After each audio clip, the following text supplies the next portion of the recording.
Our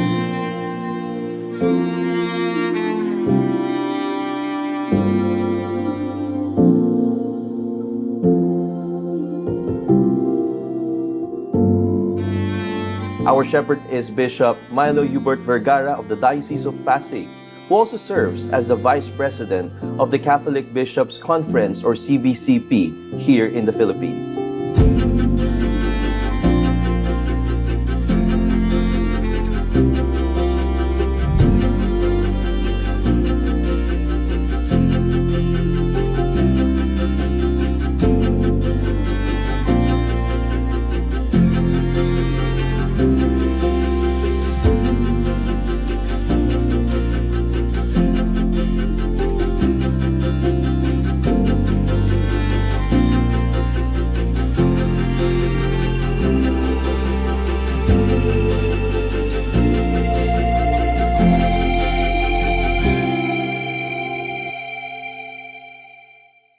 Hello friends, my name is Bernz O, Caasi. Welcome to Heart Talk. Good day, Bishop. How are you? Good day, Bern.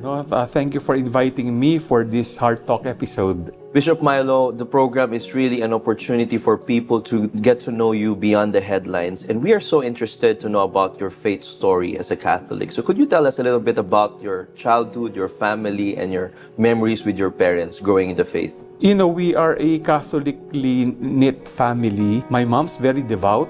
She is not only a legionary, meaning a member of the Legion of Mary, but one of the officers before, because of her devotion, and also members of her community. When we were growing up, we were already oriented to the faith. Of course, not only that, not only with my parents, but of course my schooling.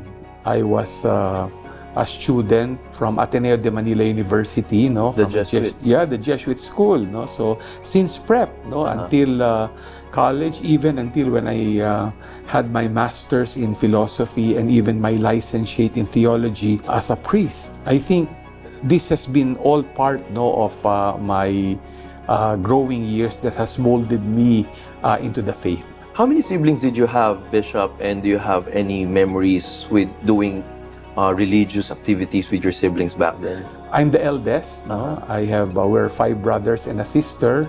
We were oriented in the same way of life, in a spiritual way. We go to church every Sunday. Because of the involvement of my mother in the parish, what happened was we too were sort of invited to involve ourselves in a number of activities. So when I was growing up, especially during my teens, I also became a legionary. My brothers too. Yes. In the what they call this junior presidium. Then you have the senior presidium for adults.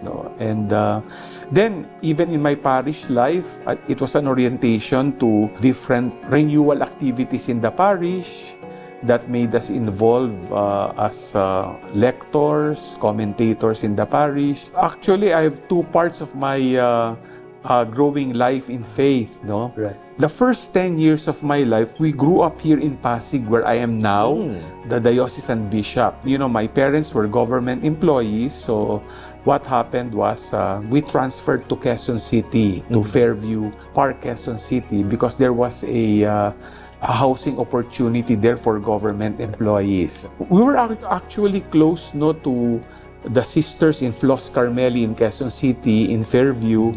We would go to Mass there. And then when the parish was starting to be created, my involvement entered in as a teenager when I became a Knights of the Altar. Oh, okay. See, A server. Yes, an altar server. So I served the priest. I also joined the parish renewal experience, or the Prex. See, that is part of the adult catechesis. And my parents also were involved in the Christian family movement. So there were a number of activities that brought us also to this movement, like the Sons and Daughters Encounter. Nice. From time to time, I would be invited, since I became a priest, to join them in their annual or biannual activities, no? So even as a bishop, no, to celebrate momentous years in their life as a movement. So these things, no, were part of my growing in the faith. I'm wondering, what were your other interests? Because you've mentioned about your parish involvement, activities. What were your other interests during that time that also contributed to your discovering of this call to serve the Lord? When I was in school, there were stirrings, no, about serving the Lord, no, becoming a priest, no. You know, like any teenager, or you know, when you enter college, there was a way to ignore it or to evade it. Yes. I remember when I was in college, I had this seniors retreat, no? There was also a vocation search-in with the Jesuits. I realized I was already being called there. I wrestled with it. I thought this was not part of the agenda of my life. First, because I was the eldest in the family.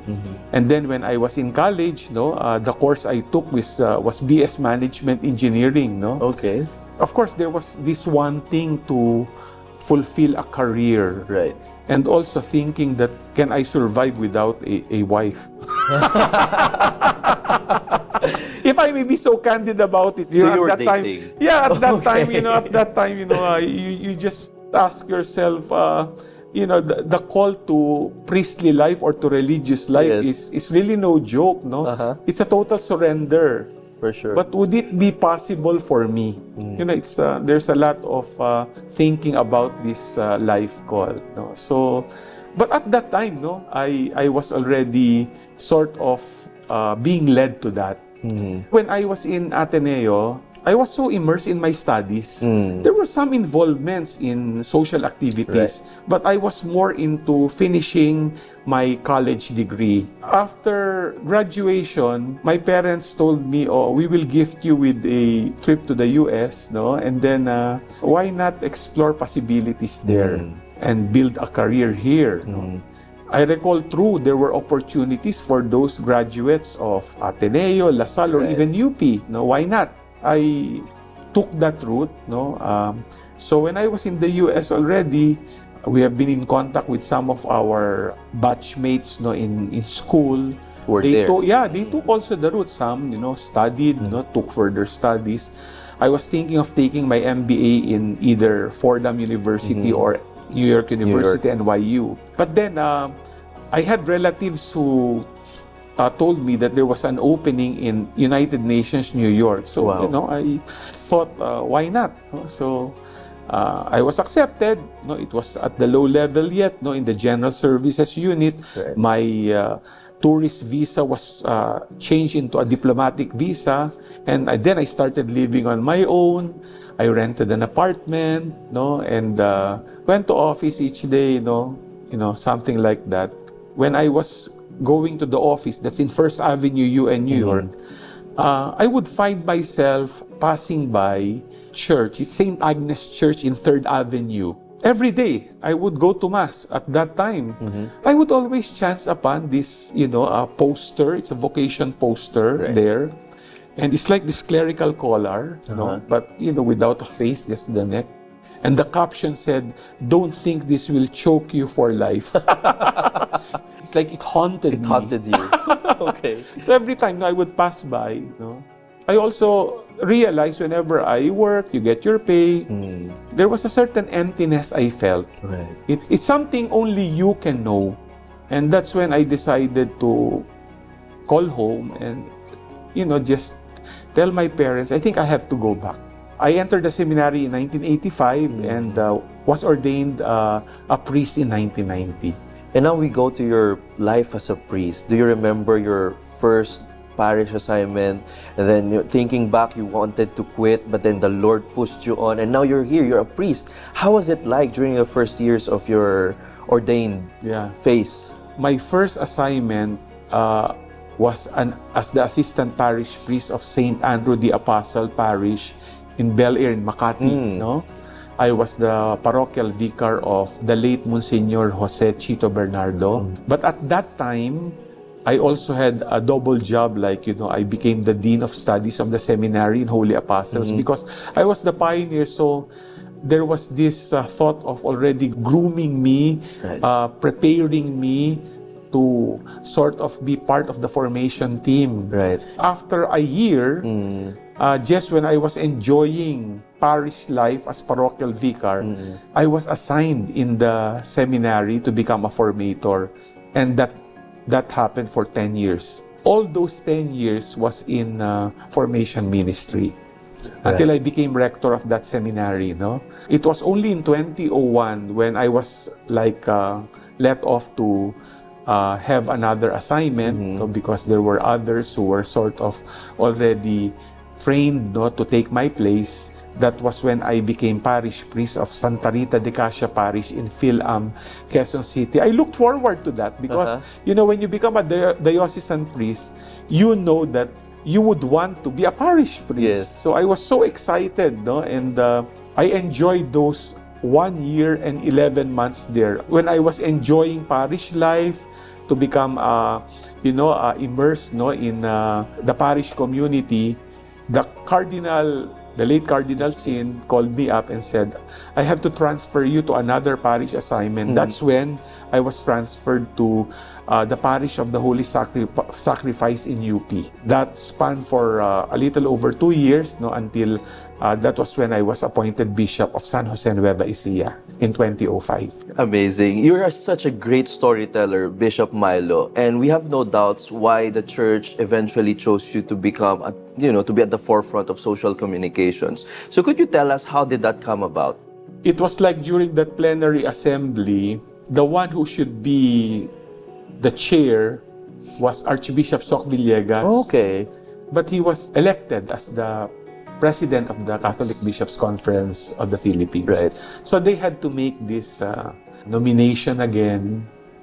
And it was like they realized that when all the chairpersons of the other commissions were already elected, no, in this particular commission on social communications, they said, Mylo, why are you not in any commission? You must be, someone nominated me. And I declined. But he said, you just stay there and, we'll see what happens. Well, anyway, I was in fear and trembling at that time, no, when I was not only nominated but elected. Because I said, I was not schooled for social communications. And also realizing my job, I was beside Cardinal Tagle then.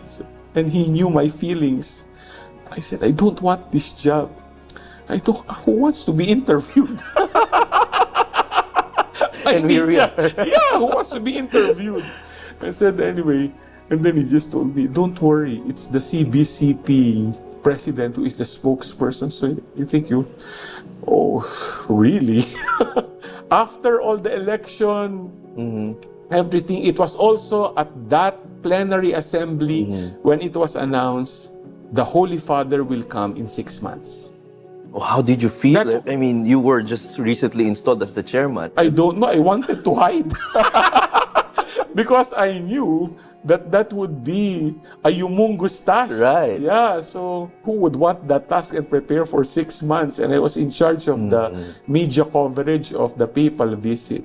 We were, from all the chairs of commissions for the papal visit, I was like the only one required to go to Rome for and to visit the channels of media to prepare for the media coverage that will pass from Sri Lanka to the Philippines. So that was like your schooling in social communication? I don't know whether that's my schooling, but I really remember when I was going through the preparations day by day, I was just praying on how the Lord will provide and make things happen, not only for me, but for the whole CBCP. There were glitches, there were rough edges, but it's always God's work. It's not my work, it's God's work. So, Bishops, it's very interesting that even though you didn't want it at first, here comes the Lord again, asking you to lead the social communications ministry of the church in the Philippines. You have been known on the media echoing Pope Francis's call to turn communication into communion. So, based on what you've experienced and what you've learned, how important is it for the church to build communities of social communicators who have the same mindset? When I became the chair of social communications of the Catholic Bishops' Conference of the Philippines, I first asked myself, what would I contribute Right. given my term? And then, the previous commission I shepherded was the Commission on Seminaries for the past 8 years. So my role then was to form formators in diocesan seminaries. So I realized that would be what I would bring to the table and to put on the table. I was a formator, and I could be part of the formation of social communicators. Having that in mind, after the papal visit, which was, as you said, Yes. that may have been the on-the-job training, seeing things through. Afterwards, it was the start of organizing national conventions for dioceses, archdioceses, for those involved in their social communications offices and teams. So I think during my term, we had 5 until I ended it, no? That was how that formation framework or even program even prepared us for the pandemic. I was appointed 2014, and then the pandemic came 2020. Yes. So I already had a year-by-year national convention. So each year there would be the involvement of those wanting to learn on how to involve themselves in social communications, not only in the diocesan, archdiocesan level, but of course cascaded to the parish level. And this is not only in radio, not only in TV, but more so in social media, Yes. no? Given the digital age. The empowerment was intensifying. The pandemic came, and most of the participants were young people. Right. So they were sort of now prepared to handle these online masses and live stream talks. Remember, the pandemic lockdowns came in March 15, if you recall, 2020. So how will the priests in their parishes handle all this, no? Right. And the volunteers, the young people who were given adequate training started it, no? And of course, there were those who were sort of grappling with it. Right. But, things fell into place again, no? And they were prepared. No? So I feel that was the contribution. And then I also realized that, it's easy, no, to teach the skill. Right. Technology is always there. No? It's like you can learn everything even in YouTube. And I think this is what I realized for the past 6 years in social communications, how you can really inspire people and build a community of faith even in the digital environment. It is the content that you will project. As the Holy Father has shared in a number of his World Communications Day messages, it is sharing good news stories, because you have to evangelize, no? Right. And that's why, people have been asking, how do I involve myself in social media?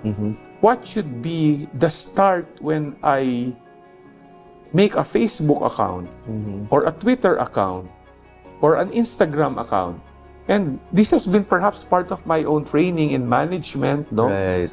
Important is you have to make a mission statement first. What is your mission? Yes. You don't involve yourself in something without a personal mission statement. A purpose. A purpose, no? I started it with myself.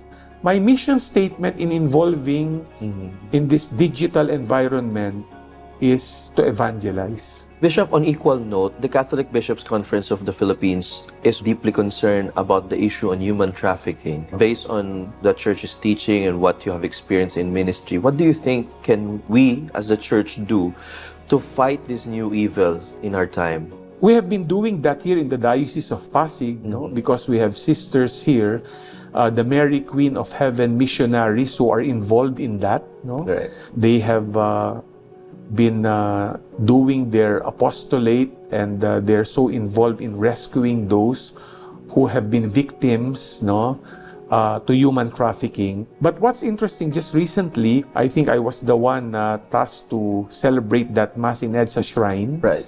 And we celebrated our first National Day for Human Trafficking. No, I was the one who presided over that Mass, no, in line and in synchrony with the International Day for Human Trafficking, no, and it was organized by the Episcopal Commission on Migrants and Itinerant Peoples of the CBCP.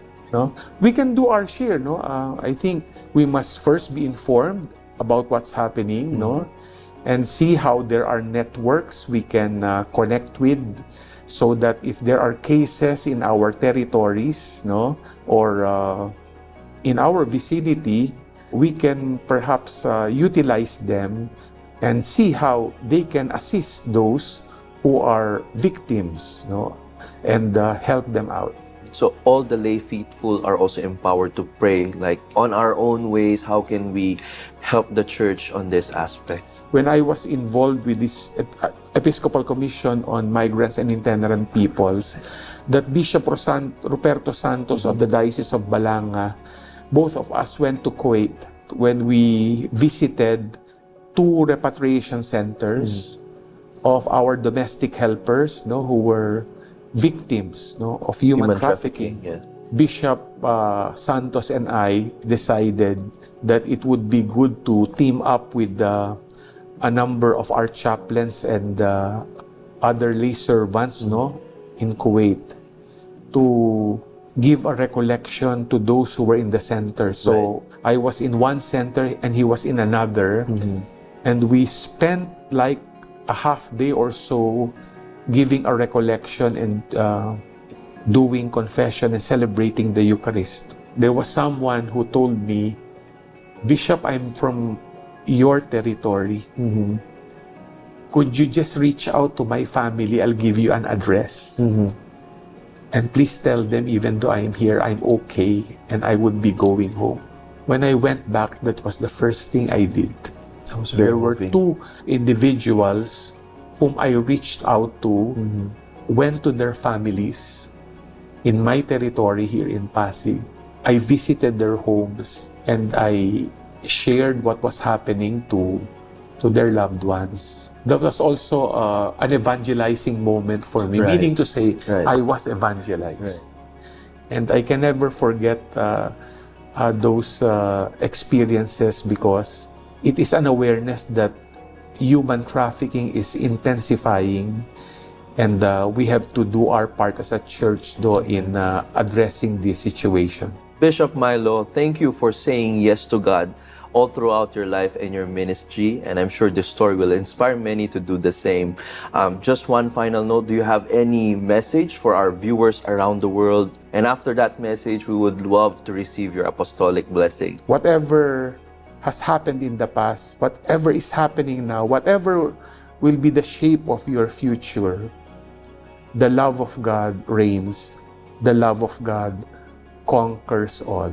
The love of God lasts forever. The Lord be with you. And with your spirit. May Almighty God bless you all, the Father, and the Son, and the Holy Spirit.